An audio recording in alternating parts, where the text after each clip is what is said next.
This is a 2007 Ford Focus, and sadly, one morning, I was backing out of the garage and I smacked my side view mirror clean off. So today, we are going to go over how to replace your side view mirror. The good news is it's a pretty easy fix. It takes a little bit more time because you gotta work through a couple more bolts. But overall, it can be a simple thing you can do by yourself just by ordering the mirror from offline. So the parts that we're gonna need in order to do this repair are first a Torx wrench. This is the star bit that you can see there. Specifically, this is a T15 measurement, and that is gonna come in handy for some of the screws that will run across along the way. You'll also need a 10 millimeter socket wrench for the main bolt. And also that can be done on a socket wrench. However, if you have a straight screwdriver adapter such as this, that's going to help out a little bit more.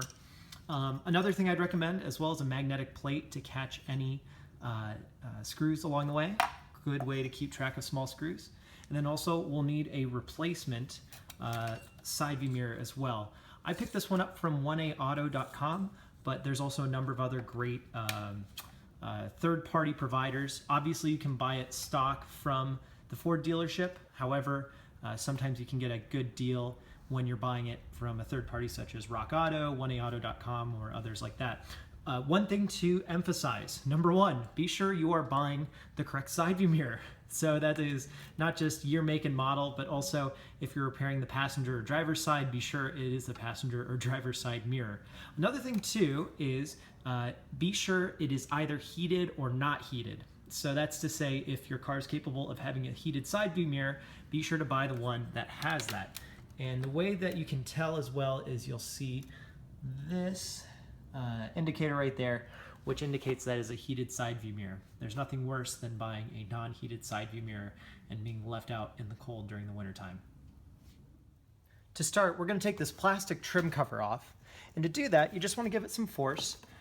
In general, it covers up all the access points where we're going to be working. As you work it back, you'll be able to start seeing behind. And right here, you can see some insulation foam, as well as the mounting bracket points where it mounts itself. It takes a little bit of force, as you just saw, but you can work it off that way. Next, we're just going to disconnect this bracket right here. You see this wiring harness. This is what gives us motor control and heating to the window. If you need to as well, you can also gradually, very carefully work this insulation off to give you a little bit more working room. And you know, after trying at this bracket a little bit, I don't have enough working room, which actually cues off a good thing to point out as well. Let me disconnect this. Now, for my purposes, we're just working here, but if you do need to take off any of the door panel, there's a lot of good instructional videos out there, but what you're going to want to look for in order for the facade, let me focus here, is these Torx screws, and specifically these are T15 measurement. So what I'm actually going to do is to give myself a little bit more working room here, I'm going to focus on, it's not one to autocorrect for me here. There we go. I'm going to focus on undoing this Torx screw, and that's going to help me pry back the trim a little bit more and give me a little bit more working room. I'm actually going to keep taking the facade off, so I'm going to point out where some of those spots are. Again, you're going to want to focus on the edges of the trim, so that is all the seams running along here. You'll find a number of them. Another one too that's important to point out is right in here. Ooh, careful there. You'll see right in there, there's another one.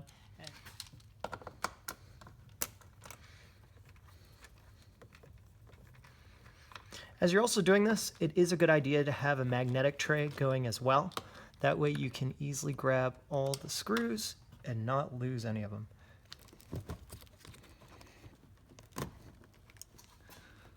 And there we go. And we are disconnected.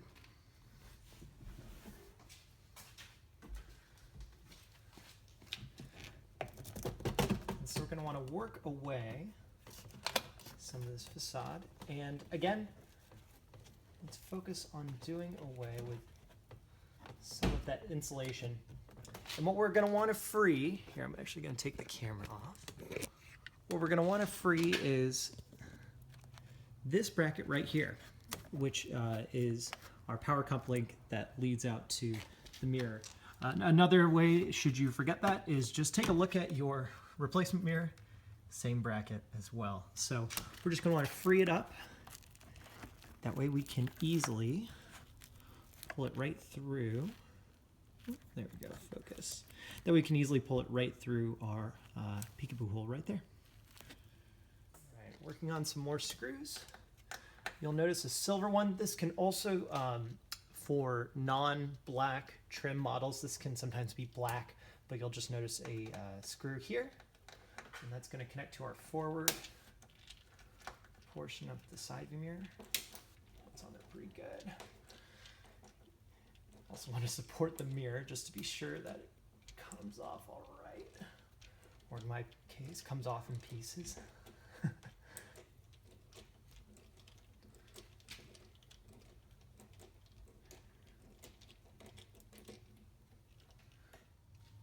And we're going to keep working back on the foam. Ultimately, we're trying to get a good sight on a larger bolt that helps hold the entire apparatus together. You want to be careful as you peel this back. If your foam is, in my case, it is over 10 years old now, so it's not going to be coming off very nicely, but just nice and easy is how you want to try to work it off.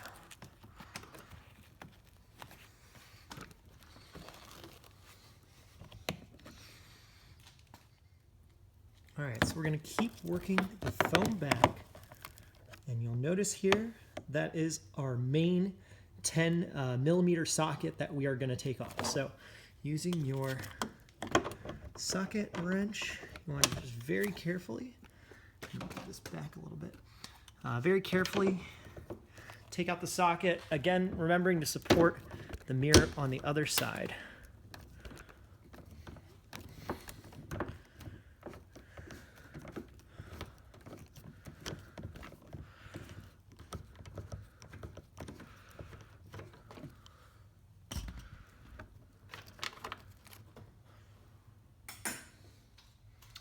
And with that, you want to just keep working the side view mirror off. I actually went ahead and took it out. Be careful as you're feeding it through, as there is a plastic or a rubber grommet that you don't want to lose into the insides of the car. So with that, we're taking off everything and leaving our nice smooth surface.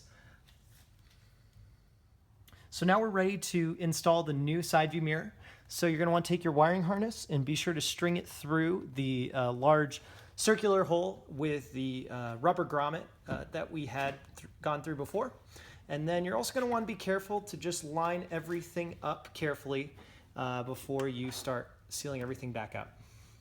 With the side view mirror now properly in place, we're going to want to connect up our wiring harness. So you're going to want to put it back behind the plastic trim and hear that nice click. That means that it's all nice and settled. You're also going to want to rework the same foaming just to be sure that's all back in place as well. And so with the side view mirror now in place, we're going to grab all the different bolts and we're going to gradually work them in. You can see I already went ahead and put one bolt in, and I have another placed here as well, our 10 millimeter. So you're going to want to work everything in. Be also mindful that the seam of the side view mirror is meeting the door as well, just to be sure everything's lining up correctly. Also, don't forget to put in all the different Torx screws that is along the seams, as well as the ones that are hidden, such as this one behind the doorstop as well. And finally, with all the screws and all the trim back in place, we'll take our final piece, which is our trim cover here. Again, you're going to want to be knowing that the brackets are caught there. I had some rough go trying to install this before. So you want to mate it up. And there you go. And with that, your new side view mirror is installed. Now is also a good time to just double check and make sure that all of the different plastic parts are meeting up correctly with the door, but otherwise you're good to go. And also don't forget to adjust your side view mirror too before you head out. Thanks so much guys for watching, and feel free to like and subscribe for more how to fix videos. And if you have any suggestions for another video to cover, feel free to comment below. Thanks guys.